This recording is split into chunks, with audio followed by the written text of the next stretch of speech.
I can this monkey. Anybody? You took some see the monkeys. You be careful. They may come and take your camera. Yes.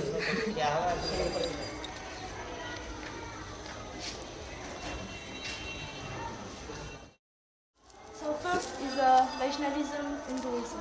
Yeah. Yeah, you can speak on that. Yeah. Yes. The purpose is to explain one is polytheist and one is monotheist. I mean, because the politics and is actually Vaishnavism. Even in Hinduism also, it is a way one can explain that it's monotheistic. Even in even in Hindu, because Vaishnavism generally it is a one aspect of Hinduism. That if you talk about Hinduism, Hinduism is a very broad, but within that stream, that Vaishnavism is one strand, one aspect.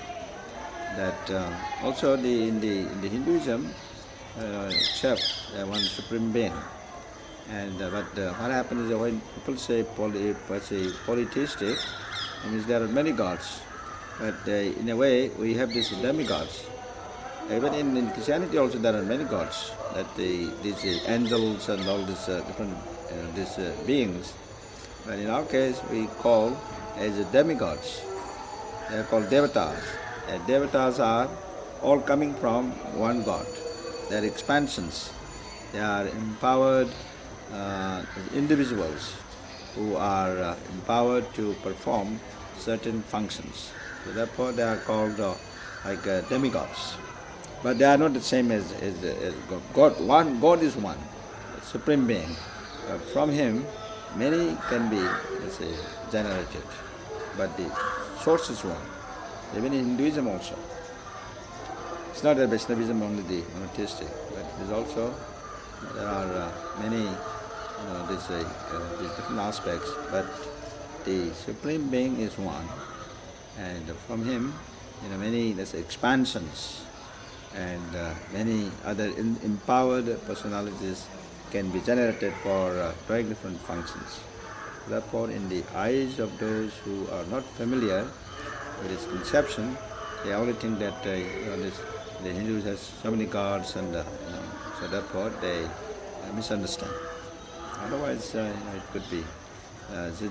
In the world, people think that this Abrahamic, that's religion, that Islam, Christianity, and Judaism, but I think that it's only the three monotheistic religion in the world. But that is a misunderstanding. That Hinduism is also actually monotheistic.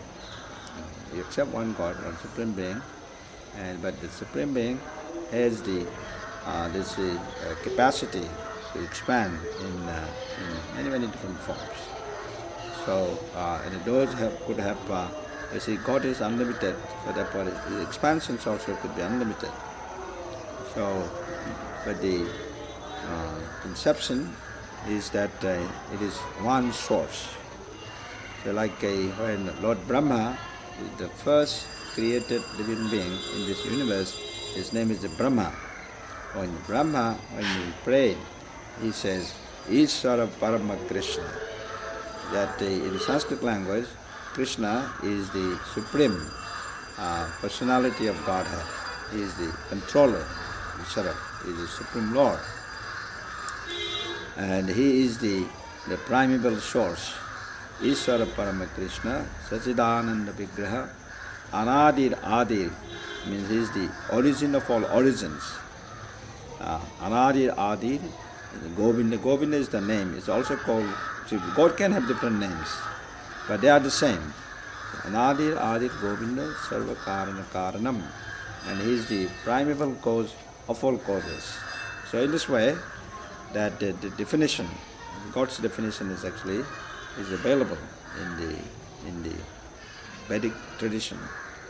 And so when one studies the theology and also the nature of the Supreme Being from a very elaborate and a very deeper conception of understanding, then one will come to realize that yes, it is correct. that even in Hinduism also God is one. So in that sense, the all the religions of the world have similar, let's say, conception. But it's not only Abrahamic religion is monotheistic, but it's because I think the people misunderstand. But this is how you can understand that their aspect is similar. So it's not a Vaishnavism. In Vaishnavism, Vaishnavism means, you see, God, another name is called Vishnu, Lord Vishnu. Lord Vishnu is a supreme person. It's not that God is impersonal. Impersonal is another aspect. But behind the impersonal quality of God, there is a personality. Just like, I'm a person.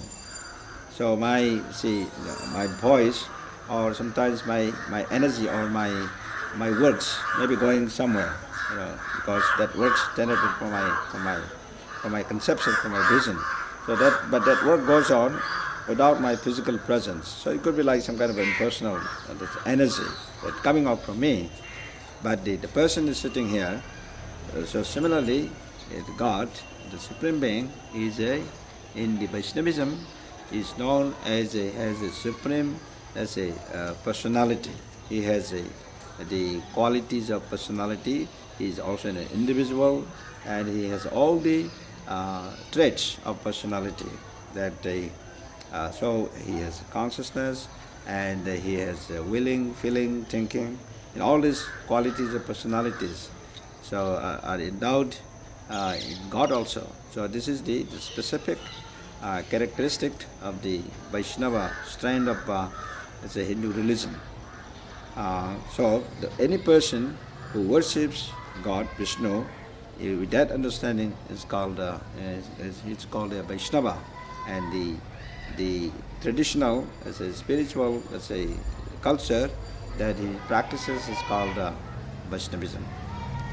So in other words, a Vaishnava worships the Lord as a supreme personality. And so in this way, in this supreme the relationship with the Lord in that capacity, so we are individual living beings, all of us, that not only human beings, but the plants, the animals, the birds, the microbes, all forms of life. So all these forms of lives are related with the Supreme Source, Supreme Being. So in this way, there's a Vaishnava conception is very clear that all living beings are individual living beings, but God is one. The Supreme Being is one. So the relationship between God and the individual being, especially in the human form of life, when we have relationship that I like to serve the Lord, I like to become a servant of the Lord. So in this way, this kind of relationship, so this is done through a process called bhakti. This is called a devotional relationship. And so in this relationship is very vast. And according to the guna, means the quality of this individual, and the karma means the activity that the individual is able to perform. So according to that, there are different, systems of relationship. According from rasa. Rasa means the mellow, called a transcendental, mellow, that with that transcendental relationships, one can relish, the sweetness, or the different degrees of sweetness that one can develop with the Supreme Lord in connection. So this is the whole realm of bhakti, or called a devotional relationship. So this relationship is bhakti. I find it similar in Christianity. See, in Christianity, in some strains of Christianity, especially in the Catholic, this tradition, especially in the, this Saint Francis of Assisi, and so his work on Christianity has a very close connection with some, let's say, aspects of bhakti, because they relate to the Lord, and in a very humble, in a very, let's say, a state of mind where one is surrendering as a 100% to the mercy of the Lord, or in order to serve the Lord, and not asking anything from the Lord, but only begging for the blessing to serve Him. So that, I think, some conception is there in the culture of, I say, in the Christianity, in the Assisi, Saint Francis of Assisi, and very tolerant and very want to become very humble, and with the approach of humility, and there's a prayerful connection with the blessings of the Lord. I'd say some similarities there with this conception. But bhakti, of course, bhakti is in a deeper sense, in a deeper manner. It can go very much further in order to actually understand what is the ultimate perfection of one's life in that relationship, they call it devotional relationship with the Supreme Lord, with the Supreme Personality of Godhead, we call Sri Krishna. So this is a very beautiful thing. And so in order to come to that stage, that one requires several steps of personal discipline, and then commitment, very serious commitment, and also the help of a spiritual teacher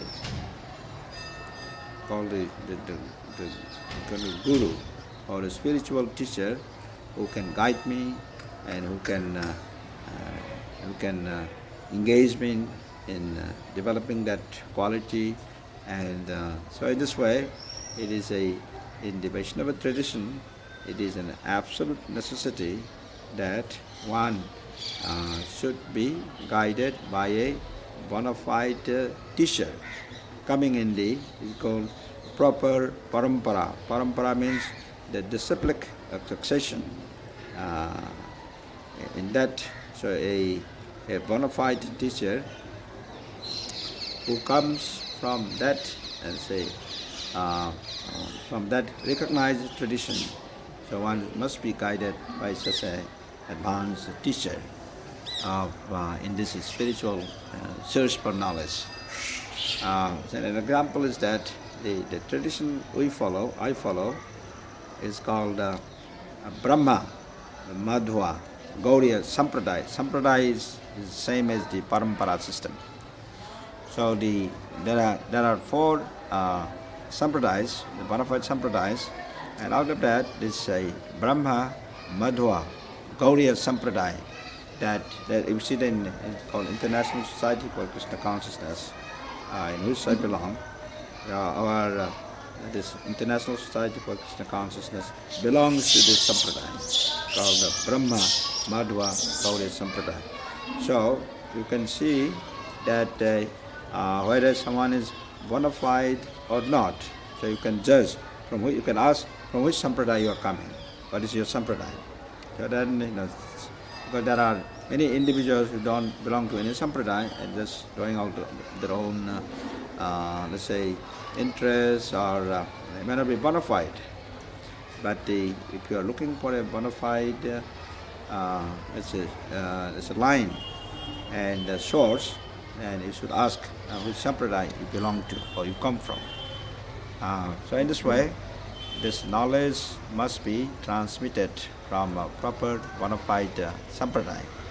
And so in this way, one can be connected properly with that proper bona fide source, and then your knowledge is regarded as bona fide. But otherwise, sometimes it may not be bona fide, and sometimes there may be some misunderstanding. So this is another requirement in the Vaishnava tradition. So in this way, Vaishnavism